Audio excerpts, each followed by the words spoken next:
I don't use elevators anymore.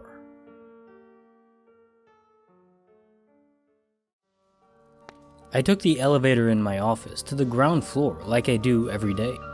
It's a large building, with my office being on the 12th floor, so walking up and down just doesn't seem that appealing to a man of my stamina.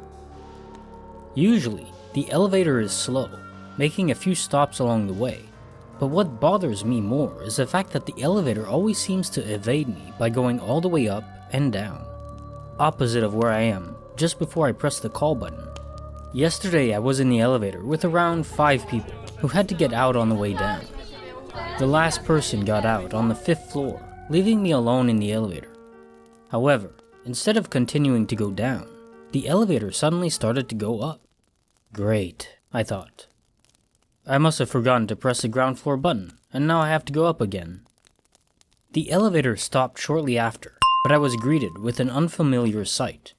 A vast, empty space of rooms, with dilapidated walls, old neon lights, and a concrete floor with cracks in places. I thought this must have been some unused office floor which was under renovation or construction.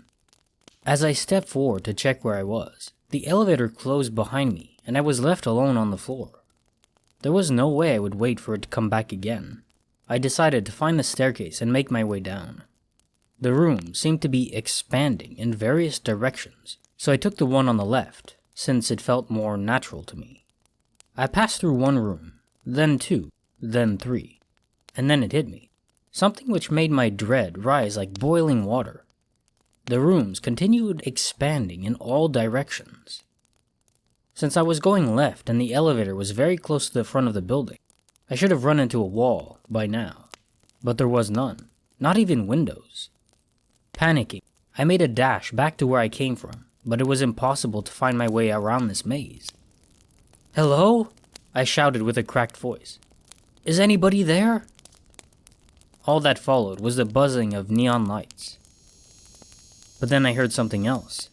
I steadied my breath and heard what sounded like footsteps upon the concrete floor, echoing somewhere close to me. "Hello? Who's there? Please, I need help." The footsteps sounded like they were getting closer, but due to the echo, it was impossible to tell where they were coming from. A flood of relief washed over me as I realized I wasn't alone here. "Hey, I'm right in here, buddy," I shouted. "Thank God, I thought I was going to be lost here forever." My phone suddenly vibrated. I pulled it out, scolding myself for not using it earlier. There was a text message from an unknown number. It said, "Stay away from them." The footsteps that were slow and deliberate earlier now turned into a frantic sprint. I didn't wait to see who or what was there, but the sudden feeling of being caught by something predatory made me run faster than I ever thought imaginable. I didn't care where I was running. I just ran through room after room, praying to every god that exists to grant me freedom or quick death, while those footsteps kept following me the whole time, never closer and never more distant. My chest and legs were burning, but the fear and adrenaline prevented me from stopping. And then, as if on cue, I suddenly saw an elevator in front of me. I opened it as I was running toward it, and in that panicked moment, something in the back of my mind told me that this one could lead to an even worse place. But I didn't care. I could hear the thing behind me closing in, and I ran into the elevator so quickly that I practically rammed the wall of it and collapsed to the floor.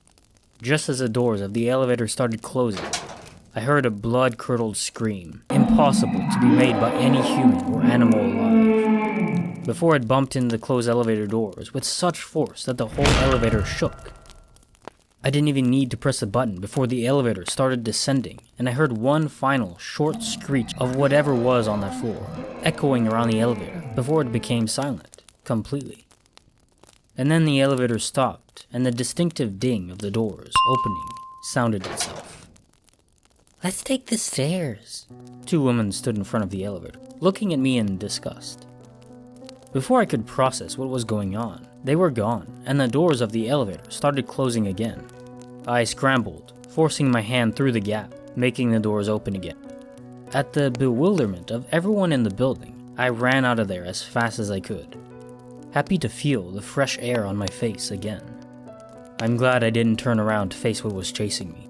Something tells me if I did, I would have been so petrified with fear that it would be able to catch up with me and tear me to pieces instantly. I haven't used any elevator since then. 12th floor or not, I walk up to my office, and everywhere else.